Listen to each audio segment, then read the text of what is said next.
Assalamualaikum warahmatullahi wabarakatuh. Waalaikumsalam. Bismillah walhamdulillah wassalatu wassalamu ala rasulillah Sayyidina wa habibina maulana Muhammad wa alihi wa sahbihi wa mawalah, amma ba'd.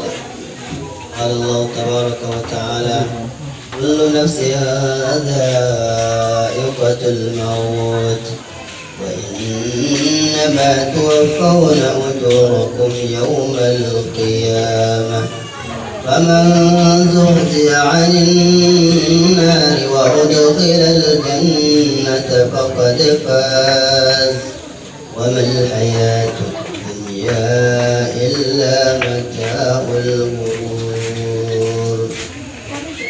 وقال رسول الله صلى الله عليه وعلى آله وسلم كل أمتي يدخلون الجنة إلا من أبى. قيل ومن يأبى يا رسول الله؟ قال من أطاعني دخل الجنة ومن عصاني فقد أبى، أو كما قال عليه الصلاة والسلام. Selamat takziah rahimakumullah. Mari kita manjatkan rasa syukur kita kehadiran Allah Subhanahu wa taala, di mana atas limpahan rahmat dan karunia-Nya pada malam ini sama-sama kita dapat berkumpul di kediaman ahli duka dalam rangka kunjungan takziah. Mudah-mudahan kedatangan kita dapat menghibur hati ahli bait yang sedang berduka, yang sedang bersedih. Mudah-mudahan ahlul bait berikan kesabaran, ketabahan dari Allah Subhanahu wa taala dalam menghadapi ujian ini. Dan mudah-mudahan senantiasa istiqomah dalam taatan, dalam menjalankan ibadah sebagai tugas seorang. Dan mudah-mudahan almarhumah yang telah mendahului kita di tengah rumah ini, perjalanan beliau dimudahkan oleh Allah, kuburnya dilapangkan oleh Allah seluas mata memandang. Allah kirim nikmat-nikmat kubur, Allah jauhkan dari azab kubur. Kita berharap dan berdoa kepada Allah, semoga seluruh amal baik beliau sekecil apapun diterima oleh Allah Subhanahu wa taala, dan seluruh khilaf dan kekeliruan yang pernah ada dalam hidup beliau, mudah-mudahan Allah taala berkenan memaafkan semuanya, mengampuni semuanya. Amin ya rabbal alamin.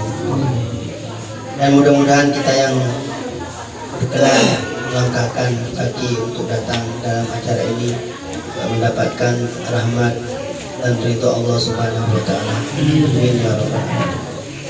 Salawat dan salam tidak lupa kita sanjung berikan kepada yang mulia pimpinan kita, imam kita, tuntunan kita, Baginda Muhammad sallallahu alaihi wasallam, juga kepada keluarga, sahabat dan pengikut-pengikut beliau hingga akhir zaman. Yang kami hormati Bapak Kepala Desa beserta aparat desa, Bapak Sekdes, Bapak Ketua BPD dan anggota, kemudian Bapak Kadus, Bapak RT, Bapak RW, Pak Imam Cik Masjid, dan ketua pemuda dan anggota, dan seluruh yang hadir di majelis kita yang mulia ini, yang belum dapat kami sebutkan satu persatu. Istimewa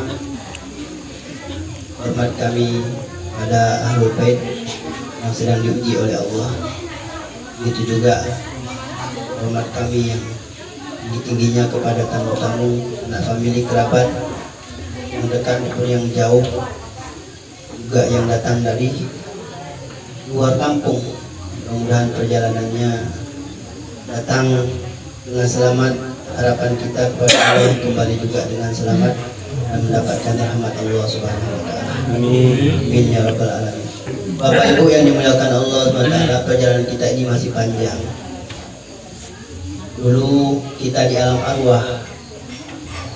Setelah itu dikirim proses berikutnya alam rahim di kandungan sang ibu. Ada yang 9 bulan, yang 9 bulan 10 hari, ada yang lebih, ada yang kurang. Selanjutnya perjalanan dalam dunia yang sedang kita rasakan sekarang ini, dan ini tidak lama. Tiap orang sudah ada ketentuan yang telah ditetapkan oleh Allah. Yang 60 tahun, ada yang 70 tahun, ada yang lebih, tapi tidak banyak. Juga ada yang kurang daripada itu.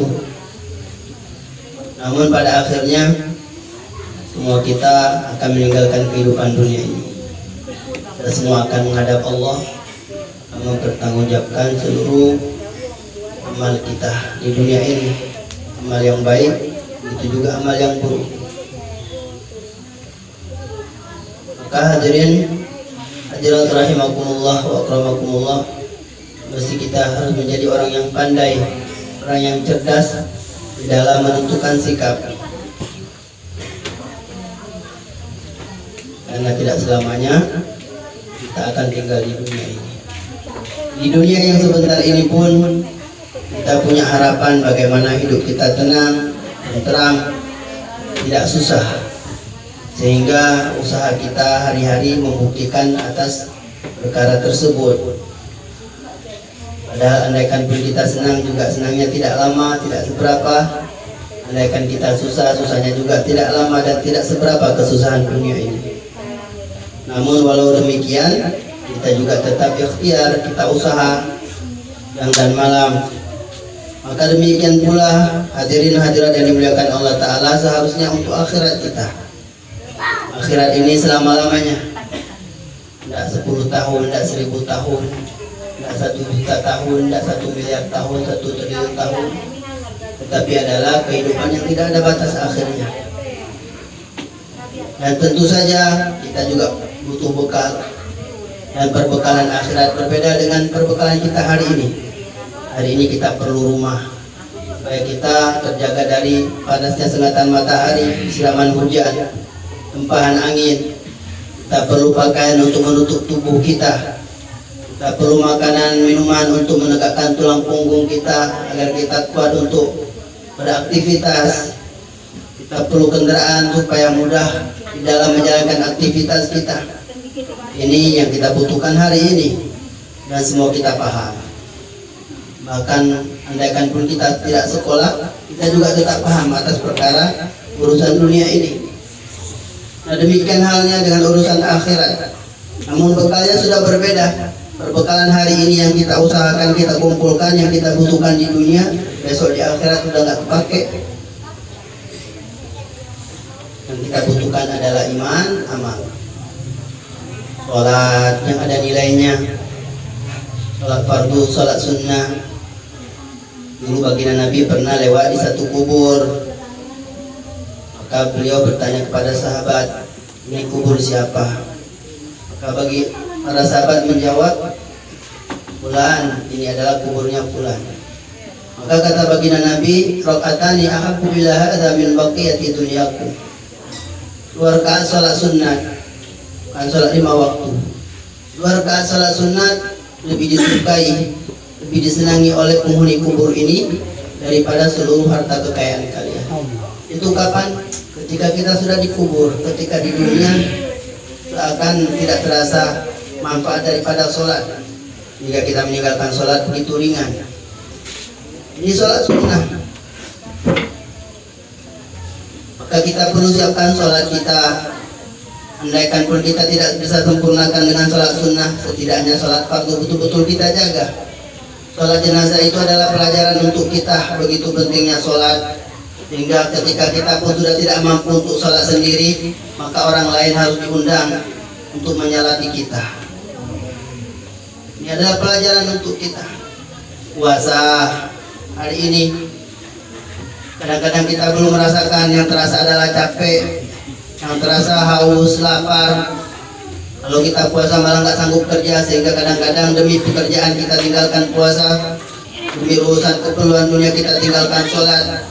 Padahal kata baginda Nabi, asyamu wal Quran yashfa'ani lil abdi yaumal qiyamah. Puasa dan Al-Quran akan mensyafaati seorang hamba pada hari kiamat. Wa yaqulu siyam ya Rabbi mana'tuhu at-ta'am wa syarab fin nahar wa syafi'ni bihi. Ya Allah, aku telah menghalang-halangi orang ini dari makan dan minum di siang hari ketika berpuasa, maka terimalah syafaatku untuknya. Wa yaqulu Al-Quran Rabbi inni mana'tu bil lail wa syafi'ni fihi. Al-Quran akan berkata, ya Allah, aku telah menghalang-halangi orang ini dari tidur di waktu malam karena sibuk membacaku, menghafalku, memahami makna-maknaku, mengamalkan isiku, menyampaikanku kepada umat. Wa syafi'ni fihi, maka terimalah syafaatku untuknya ya Allah. Maka akhirnya kedua syafaat, dua amal ini pun diterima oleh Allah. Sekarang ini kita belum memahami untuk apa kita puasa, untuk apa kita sholat, untuk apa kita baca Al-Quran. Apalagi mondok, menghafal Quran, buang-buang waktu, nanti kamu pulang bisa apa? Sekarang kita belum paham, hadirin hadirat yang dimuliakan Allah Ta'ala. Tapi nanti ketika di akhirat kita akan paham semuanya. Ketika Allah Ta'ala memberikan anugerah-anugerah yang belum bisa kita bayangkan hari ini kepada orang yang membaca Al-Quran. Dalam satu hadis baginda Nabi bersabda, man qara Al-Quran wa amila bima fihi ulbisa walidau tajan yaumal qiyamah. Dauhu ahsanu min da'i syamsi fi buyutid dunya law kanat fikum. Wa ma dhannukum billazi amila bihadza. Orang yang membaca Al-Quran kemudian dia mengamalkan isi Al-Quran, maka kedua orang tuanya di akhirat akan diberikan mahkota, pakaian kemuliaan yang cahayanya mengalahkan indahnya cahaya matahari. Itu untuk anak yang membaca Al-Quran. Orang tuanya akan diberikan pakaian begitu hebat. Bagaimana untuk si pembaca Al-Quran, yang mana orang tuanya hanya asbab mereka lah anak ini lahir, atau mungkin asbab mereka anak ini belajar agama, mengeluarkan biaya mengantar ke pesantren. Begitu juga dengan amalan yang lain, zikir. Hari ini kita begitu malas menggerakkan lisan kita, hati kita untuk mengingat Allah. Hari ini kita masih di dunia, tapi pandanglah kehidupan dunia ini dengan pandangan akhirat. Bayangkan hari ini kita ada di akhirat. Apa yang hari ini kita miliki, besok di akhirat sudah tidak ada gunanya. Rumah kita, kendaraan kita. Seperti mana ketika kita di dalam rahim sang ibu, Allah Ta'ala ciptakan tali pusar, di mana keperluan kita hanya cukup lewat satu jalur.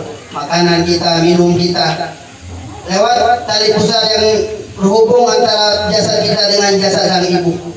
Tidak perlu tangan, tidak perlu kaki, tidak perlu mata, tidak perlu telinga, tidak perlu mulut. Layaknya hari ini kita gunakan untuk makan, untuk minum, untuk berbicara. Ketika di dalam rahim sang ibu, semua itu kita tidak butuhkan. Yang kita butuhkan hanya satu tali pusar.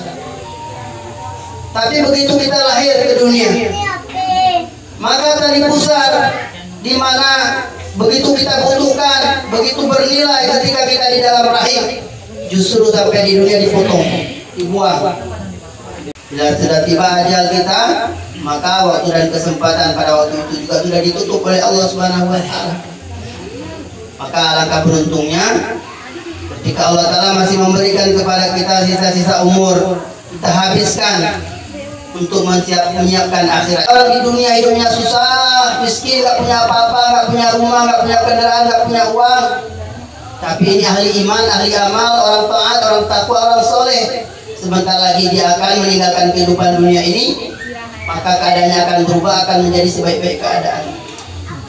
Maka dia akan menjadikan hidupnya seperti berpuasa. Allah akan jadikan nanti matinya seperti berbuka. Akan tinggal di dalam istana-istana yang indah. Wa idza ra'aita thamma ra'aita na'ima wa mulkan kabira. Akan tinggal di dalam istana-istana yang megah. Di sanalah seluruh kenikmatan, pertamanan-pertamanan, mengalir sungai-sungai sepanjang masa.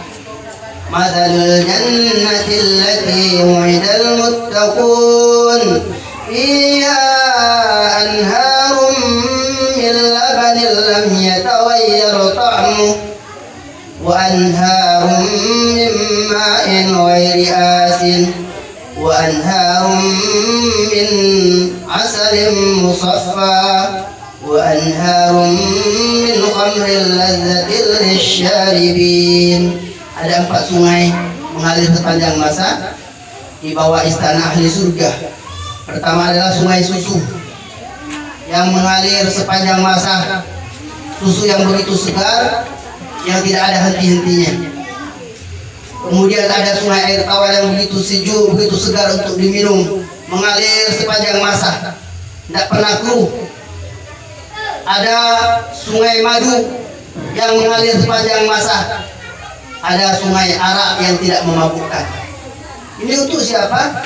Untuk orang-orang yang di dunia mau capek-capek menjalankan perintah Allah Subhanahu wa Ta'ala. Maka kematian ini adalah merupakan pelajaran besar untuk kita. Kata Sayyidina Umar, sahabatnya baginda Nabi sekaligus mertua beliau, Amirul Mukminin, Khulafaur Rasyidun, kafa bil mauti wa'idhah. Cukuplah kematian itu sebagai nasihat. Untuk siapa? Untuk kita yang masih hidup. Artinya ketika kita masih hidup, masih ada waktu kita untuk beramal, menyiapkan bekal akhirat kita. Ketika kematian datang, maka pintu amal telah tertutup.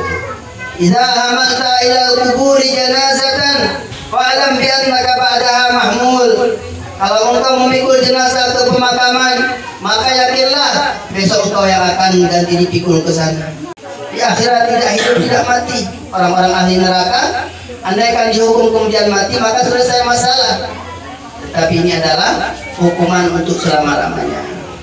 Bapak Ibu yang dimuliakan Allah Ta'ala, mudah-mudahan pertemuan kita pada malam ini bisa menjadi pelajaran untuk kita, sehingga kita bisa menggunakan sisa-sisa umur yang masih diberikan oleh Allah Ta'ala kepada kita ini sebaik-baiknya untuk memikirkan akhirat kita. Itulah orang yang cerdas, kata baginda Nabi, "Kaisu mandana nafsahu wa amila lima ba'dal maut." Orang yang cerdas adalah orang yang mampu mengontrol keinginannya, hawa nafsunya, kemudian sibuk beramal untuk persiapan matinya. Aktsarul dzikra lil maut wa isti'dadan lil maut, kata baginda Nabi, orang yang paling cerdas orang yang banyak ingat mati. Kalau kita ingat mati, maka nanti kita akan buat persiapan. Tapi kalau kita tidak ingat mati, perasaan kita akan hidup panjang hingga kita panjang angan-angan, pikirkan ini, mikirkan itu, nggak terasa padahal kubur sudah di depan kita. Hari ini ada yang setiap hari, ada yang ke arah timur, ada yang ke arah barat, ada yang ke arah utara, ada yang ke selatan, ada yang ke sawah, ada yang ke gunung, ada yang ke pasar, ada yang ke kantor. Kelihatannya seperti itu, tapi pada hakikatnya adalah setiap orang kita menuju kubur kita masing-masing. Maka apapun kesibukan kita, apapun aktivitas kita, janganlah kita lalai mempersiapkan bekal kita. Allah telah bagi tahu apa yang menjadi kewajiban kita. Betul-betul kita laksanakan kewajiban kita sebagai hamba, supaya nanti kita bahagia, tidak susah-susah, tidak sengsara lagi di akhirat. Kurang lebihnya itu yang dapat kami sampaikan. Mudah-mudahan menjadi pelajaran untuk kita semua. Kemudian kami mohon izin barangkali tidak dapat mengikuti majelis kita hingga akhir, kembali ke Sinabang. Untuk anak-anak kita nggak ada ustadznya. Kami mohon izin dan mohon maaf. Assalamualaikum warahmatullahi wabarakatuh.